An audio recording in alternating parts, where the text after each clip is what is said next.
Today's top stories.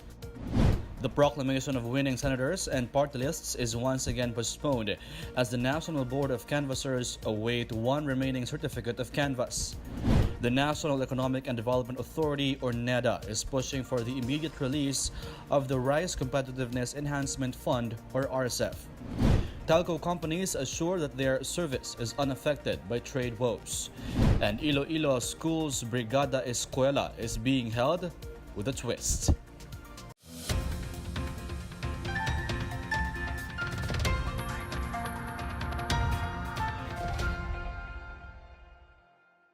Good day. I'm William Theo. Welcome to the PNA Newsroom. The proclamation of winning senators and party lists on Tuesday is once again postponed as the National Board of Canvassers await one remaining certificate of canvass.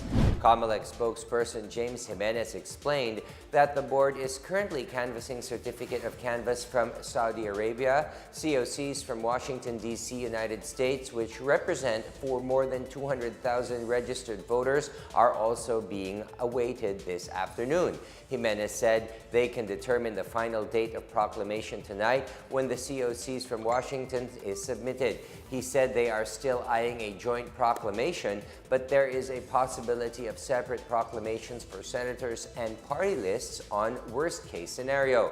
The proclamation of the winning candidates will be held at the NBOC Command Center in the Philippine International Convention Center. Red carpets have been laid out in preparation for the proclamation of winning bets.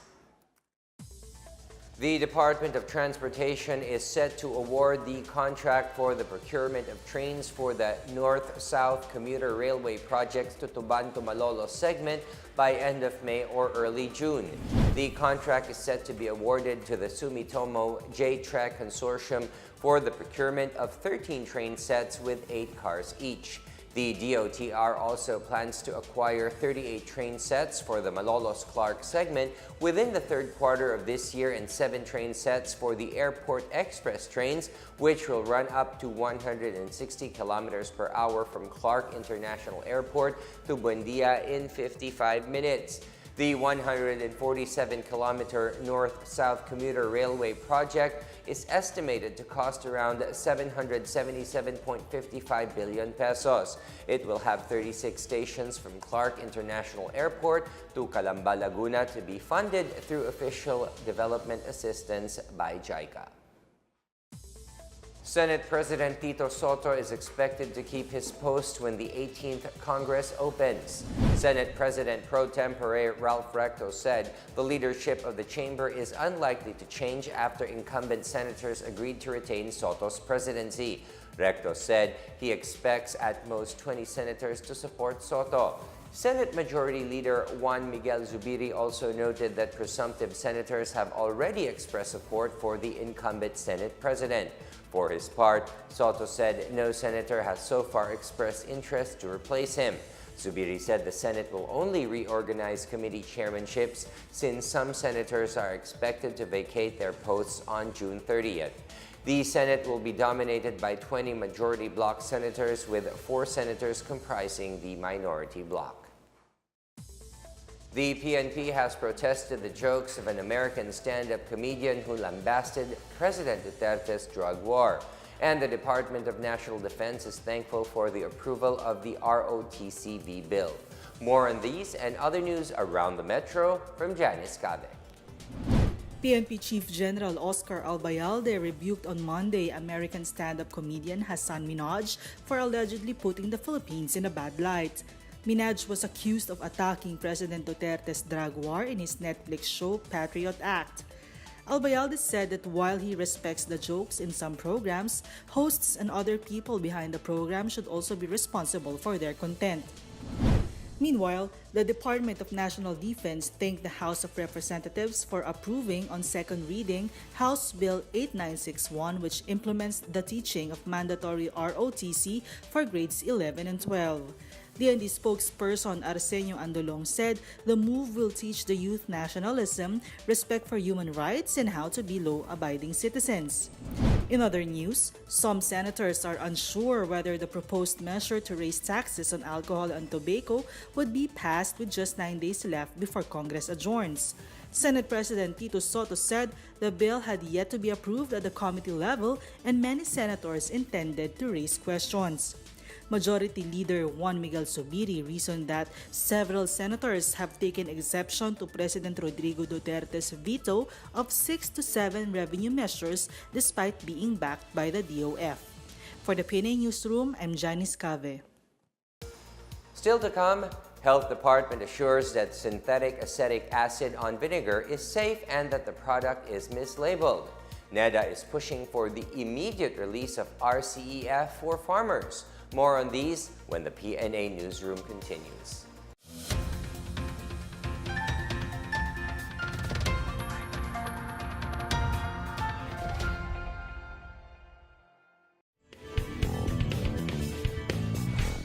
Question from Ellen Mondes Cruz of Tokyo Shimbun.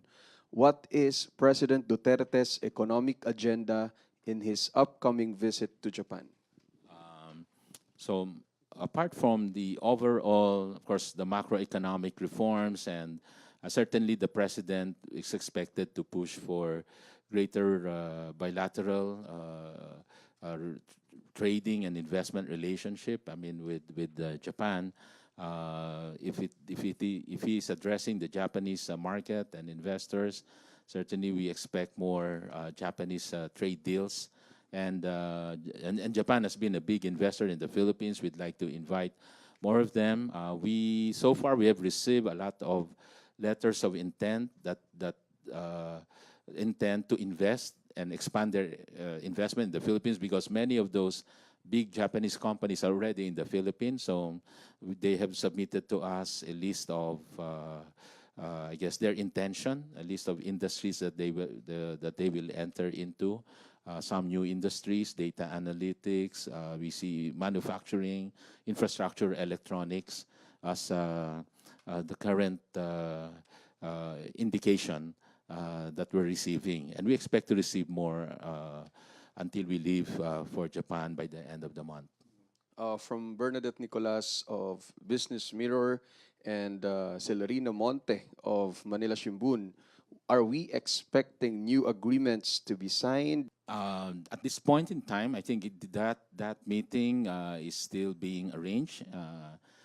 There's no final word yet on that one. I think the Office of the President is still arranging that, so I'm not aware yet of any final arrangement. But I would say typically on a normal, visit, there is always that attempt to have that bilateral meeting, because they're good friends. We've seen that even from the visit of Prime Minister Abe in the home of our president in Davao. And we expect a continuing discussion on many things. So it includes a lot of cooperation, not only on the economic, trade, and investment, but as you know, security cooperation, anti-terrorism, and all that. These are things that both leaders would update each other on and reconfirm their commitment. No, but I won't preempt. Of course, there's no final word yet on that one.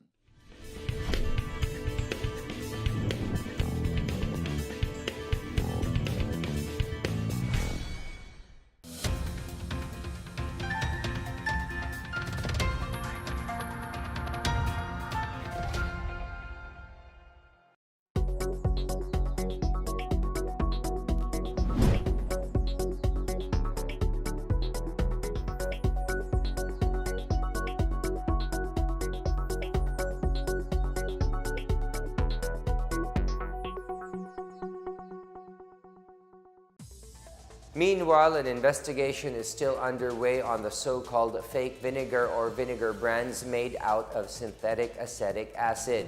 Health Undersecretary Eric Domingo said these vinegars are not exactly unsafe, but will have to be probed for mislabeling.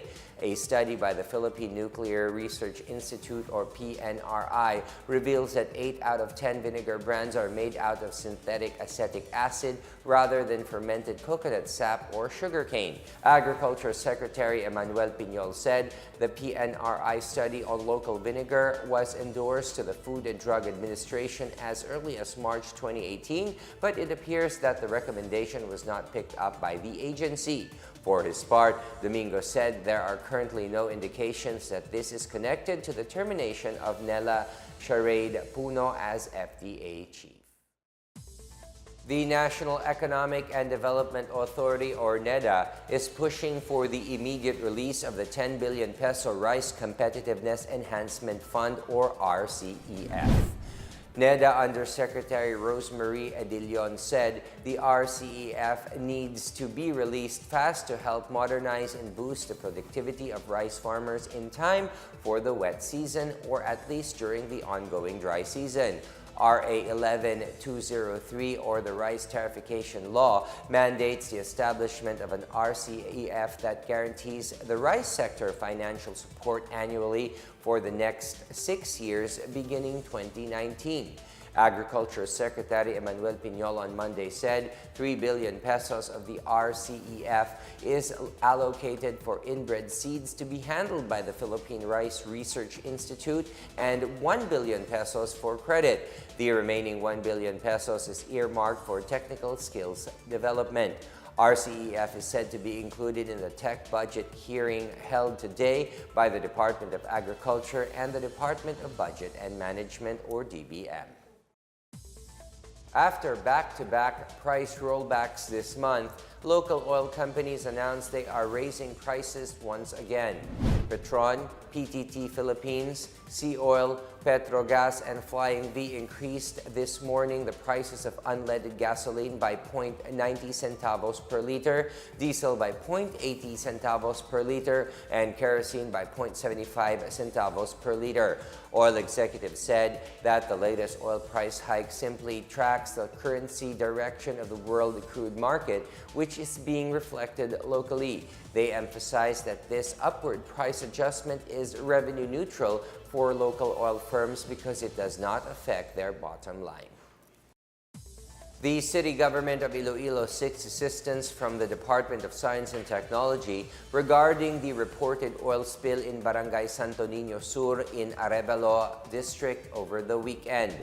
Iloilo City Disaster Risk Reduction and Management Officer Donna Magno said they learned about the oil spill along their coastline around noontime of May 18. The City Disaster Risk Reduction and Management Office, City Environment and Natural Resources Office, and the Philippine Coast Guard responded to the area. A cleanup operation was immediately conducted with around 150 volunteers responding to their call for help, who were able to gather around 7 to 8 sacks of tar balls. Initial reports say the oil spill could be a discharge or end product of a vessel that passed by the area. Magno assured that the oil spill no longer poses a health hazard. The Regional Disaster Risk Reduction and Management Council recognizes the Gawad Kalasag awardees in Central Luzon for their contribution in disaster preparedness. These and other news from the provinces from Benj Bondal. In Pampanga, the province and its 2 cities were declared winners of the 21st Regional Gawad Kalasag by the Central Luzon Regional Disaster Risk Reduction and Management Council on Monday. For the 6th consecutive year, the Pampanga PDRRMC emerged as winner in the provincial category level. Also proclaimed winners are Angeles City for the highly urbanized city category and San Fernando City for component city category. The awarding of the winners is scheduled in July in line with the observance of the National Disaster Resilience Month. In Dumaguete City, a fire razed 13 houses in Purok Hermilina, Barangay Bagakay on Sunday. 21 families were displaced by the fire, which is said to be caused by defective electrical wirings or appliances. The victims were immediately evacuated to the barangay hall while some returned on Monday to clean up their homes. In Isabela, the special elections were successfully done in Barangay Dicamay in the town of Jones.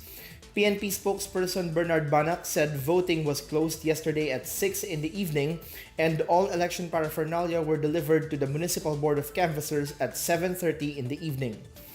The election was suspended after armed men burned the barangay's 2 vote counting machines on election day. For the PNA Newsroom, I'm Bench Bondo.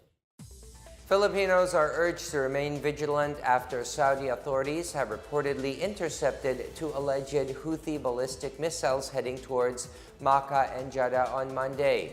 In an advisory, the Philippine Consulate General in Jeddah asked all Filipinos living in the city and nearby areas to remain calm but vigilant for any eventualities. Filipinos in these areas are further advised to limit unnecessary visits to government offices and public places unless urgent.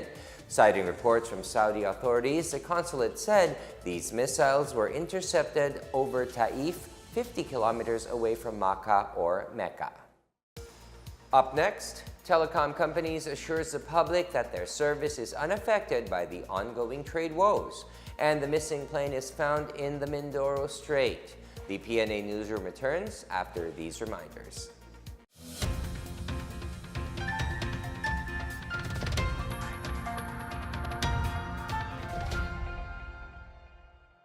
Sa refrigerator, kailangan ito hindi mahirapang magpalamig. Maaaring hindi nyo napapansin. Pero ang refrigerator, ang tanging appliance na walang tigil. Ang ilaw, electric fan, TV, computer at iba pa, ino-off pag hindi ginagamit. Pero ang ref, tuloy-tuloy lang. 24 oras, araw-araw, tuloy-tuloy ang konsumo sa kuryente. Hanggat maaari, hindi kami sobrang bukas-sara. Planado ang mga ilalabas at ipapasok para sabay-sabay magawa ito. Pagka kasi ang ugali ay ganare, kuha ng kamatis, tapos bukas uli, kuha ng tubig, tapos bukas na naman, kuha ng isda. Maya-maya, kailangan din pala yung karne. And then, pasok ang pitsil ng tubig. Sara uli. Teka, may tirang ulam pala na iinitin. Ay, bukas uli. Minsan pa, may amnesia. Pagbukas ng ref, tititig ng matagal, nalimutan kung ano ang kukunin. Close open ng close open. Nakaw! Ang lamig ng ref, singaw ng singaw. Kaya ang motor nito, sige lang ng sige sa andar. Ay ano pa nga ba? Ay di lalakas ang konsumo. Common sense lang yun. And please lang, ang ref ay hindi aircon o electric fan. Para sa pagkain at inumin lang ito. Hindi para palamigin tayo. Kaya para mapababa ang konsumo sa kuryente ng ref, dapat hindi ito mahirapang magpalamig nang ang motor nito ay hindi todo-todo ang handa. Sa paggamit ng refrigerator, i-diskarte mo. I-power mo, i-safety mo, i-secure mo, i-diskarte mo.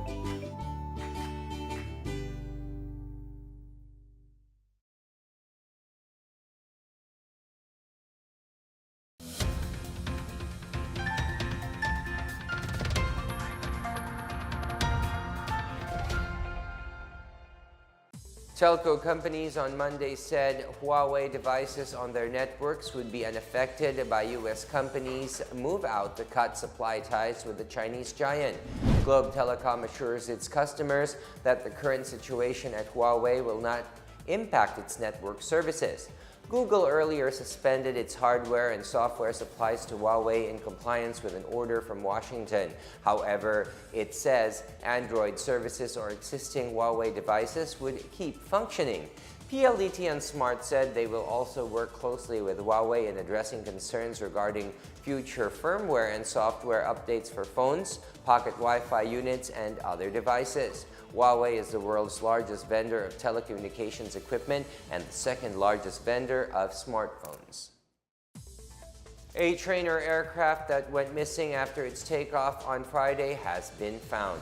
The Civil Aviation Authority of the Philippines, or CAAP, said on Monday that the wreckage of the Beechcraft Baron 55 trainer aircraft was located at some 43 kilometers south of the Mindoro Strait. However, the two passengers, Captain Jose Nelson Yaparcon and student pilot Abdullah Al-Sharif, are still missing. CAAP spokesperson Eric Apolonio said the trainer aircraft operated by Orient Aviation took off from the San Jose airport and went missing. Apolonio said search and retrieval operations are ongoing since the passengers have yet to be found. The PBA Commissioners Cup opened on Sunday at the Mall of Asia Arena with a huge win by Blackwater Elite on overtime against the Meralco Bulls. Alex Stephenson scored 21 points and 31 rebounds to help Blackwater under new interim head coach Aris Di Maunahan get past the Bulls. Ray Parks made his debut for the Elite with 20 points, 8 rebounds, 2 assists, 3 steals, and 1 block. Gani Lawal notched the game-high 34 points and 21 rebounds with 3 steals for Meralco. Meanwhile, the Alaska Aces took their first win in the conference after pushing back Colombian Jeep in the third quarter. Chris Daniels debuted with 25 points, 16 rebounds, 2 assists, 1 block, and 1 steal for Alaska. Chris Panchero added 20 points and 2 rebounds off the bench. Kyle Barron made 31 points, 22 rebounds, 1 assist, 1 block, and 1 steal for Colombian before Alaska fought back. Brigada Eskwela has kicked off in schools nationwide, but one school in Iloilo City also prepares not only its facilities but also its students. Janice Cave has the story. In Lambunao, Iloilo City, a central school is not only physically preparing for the formal opening of classes this June 3. The Don Eugenio Ladrido Memorial Elementary School laced its Brigada Eskwela with other activities to prepare its pupils and their academics and health. Aside from cleanup and maintenance activities, a dental mission was held on Tuesday as well as literacy program for non-reading pupils. The school also offers basic computer literacy under the Alternative Learning System and Values Formation Seminar. The Philippine Army will be rendering services on May 25 to cap the week-long Brigada. Brigada Eskwela kicked off with a caravan of stakeholders in tandem with the Lambunao National High School. Mayor Jason Gonzalez, in his message before the community activity, said his programs in education, such as trainings for teachers and workshops for children in Lambunao, will be sustained. Incoming Vice Mayor Arvin Lusaria also assured the continued support of the local legislative body to the education sector. Delmes has a population of about 1,400 pupils. The school hoped to maintain its status as the #1 most outstanding elementary school in the division of Iloilo for 2 consecutive years. For the PNA Newsroom, I'm Janice Cave. Metro Manila is starting to experience rains in the evening, but it is still excruciatingly hot and humid during the day. So let's still brace up with our umbrellas and let's keep hydrated. Let's now check out the weather forecast for Metro Manila and the rest of the country.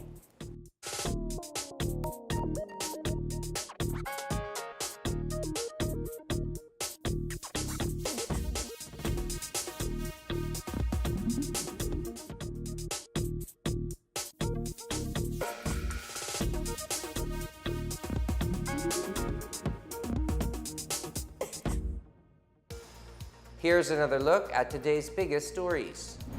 The proclamation of winning senators and party lists is once again postponed as the National Board of Canvassers await one remaining certificate of canvass. The National Economic and Development Authority, or Neda, is pushing for the immediate release of the Rice Competitiveness Enhancement Fund, or RCAF. Telco companies assure that their service is unaffected by trade woes. And Iloilo School's Brigada Eskwela is being held with a twist. Thank you for watching another edition of the PNA Newsroom. To check out these and other stories, visit the PNA website or follow the Philippine News Agency on Facebook and Twitter. For more stories about the government and how it serves the Filipinos, look for these hashtags in all of our social media platforms and websites. And that's your daily dose of the latest news and information that you need to know. From the PNA Newsroom, I am William Theo. Good day.